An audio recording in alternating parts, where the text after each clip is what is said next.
Hey guys, hope you all are doing well. In today's tutorial, we're gonna learn how to hide online on WhatsApp.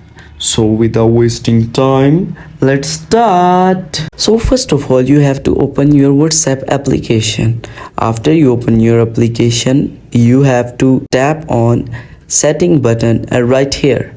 When you tap on your setting button right here, scroll and tap on privacy setting. Once you enter your privacy setting, you will see an option as last seen and online. Tap on it.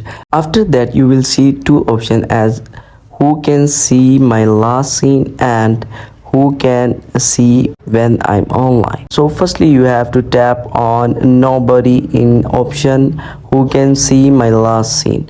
After that, tap on same as last seen in second option who can see when I am online. So that's the way you hide your online status on WhatsApp.